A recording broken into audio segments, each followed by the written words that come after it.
This time, the Greek derby was one wild ride. Olympiakos got off to a hot start, defended Kendrick Nunn perfectly. It seemed like we are going to witness one of the most boring matches in this rivalry ever, but somehow Kostas Sloukas, and of course him, who else, got a chance to win the game at the buzzer.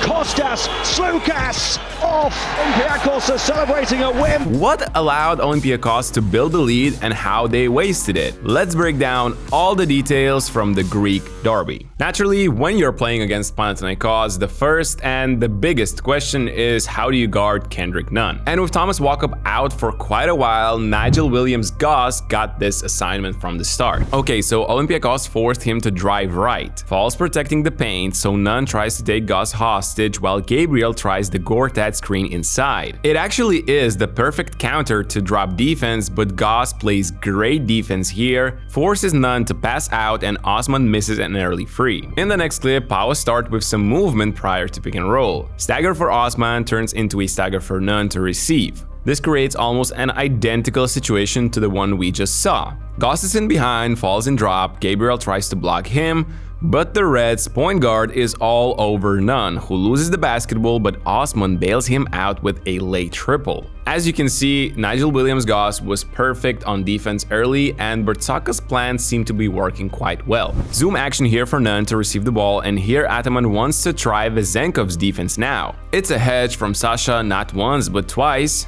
differently from their usual switch defense with the four-man. This triggers a short roll for Juancho, but he misses out on Jerian Grant wide open in the corner. Instead, it's a much harder free again for the same guy. Finally, on the next play, Kendrick Nunn gets to the left hand and watch what happens. Not sure why he waited here for longer, but that's the only shot he took and missed in the first quarter, although he played more than 7 minutes. Life was not easy for him, and him not getting going early was a big part of why Olympiacos won. On this possession, Goss completely denies Nunn from the basketball on this handoff. Instead, Pau are forced to create something with Papapetru playing pick with Gabriel, and that's not scaring anyone. I know, Goss denying Nunn might seem like nothing, but look at the shot quality Pau get here.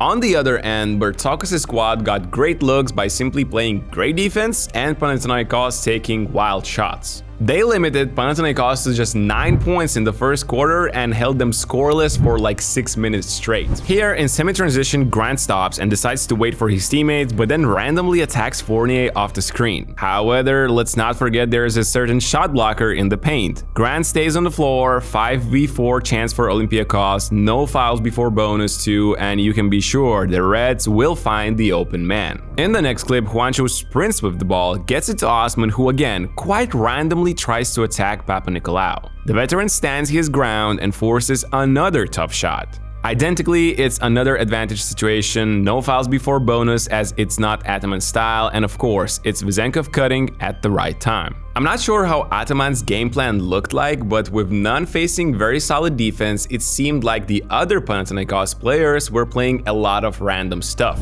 For example, here, 5 seconds after Sasha's bucket, it's Juancho trying to catch Vezenkov off guard with a fake handoff. He drives inside after one screen and bulldozes his way straight into Mustafa Fall, who is there to take his lunch money. Later, it is Nunn himself trying to improvise early. Yeah, it forces a switch and gets foul on him, but as soon as he sees a double team, he throws this ill-advised skip pass who's never going to arrive there. Another transition, again no fouls before bonus, and just sheesh, look at this pass from Sasha. Okay, so one team was trying a lot of individual stuff, the other were targeting certain areas of the opponent, but it was all about Nigel Williams-Goss in that first quarter. First, they look to swing the ball to the weak side fast so Fournier can attack Grant, but the American does not fall for it. It comes back to Goss, and in the pick and roll with Vezenkov, he beats Juancho with speed. Osman looks to solve the problem by peel switching from the next man, but Hernan Gomez does not react, leaving Papanikolaou wide open. Then Juancho went to the bench and Giannis Papapetru replaced him. So now Olympiacos are forcing him to make a decision here. Do you contain the drive of Goss, or do you go back to Vezenkov because he is alone there at the free-point line, hello? He allows point guard to go all the way, and Goss converts in and one. He makes the free throw too, 2 and keeps working. No space for Nunn to breathe at all. Juancho comes to set a pick, but that also brings a double team. Active hands, a steal for Goss, and 2 more free throws. After a first quarter like this, all that's left for Kendrick Nunn is this ironic smile. This is how Olympiacos built an early lead that they kept for like 30 minutes straight. They were even up by 19 at the end of the third quarter, and it seemed like we are going to witness one of the most boring derbies ever, but then something interesting happened. Actually, 2 things. Nigel Williams-Goss, the main unsung hero for Olympiacos on Friday night, got injured contesting this Sloukas shot. With Thomas Walkup out and Keenan Evans still recovering from long-term injury, this left the Reds without a real point guard. The newcomer, Saben Lee, took the job, but he's not known for organizing and distributing. He's a pure scorer, plus he just got to Piraeus, not sure he feels comfortable with the team yet. And that's just too laid back of a pass from him. Later, Olympiacos run their motion set, but Pau give McKissick space in the pick and roll and he does not create anything. So with 7 seconds left, the guests simply switch. Fournier does not want to hoist up a shot and looks for Vezenkov versus Nunn, but it's great defense this time by Kendrick. Okay, they try the same play a minute later, but Juancho fronts Sasha and he can't receive. They throw Olympiacos off their set play and Saben Lee chooses to attack himself, rejects the pick, and there's some solid movement off the ball from McKissick and Fournier, but Evan just can't catch it.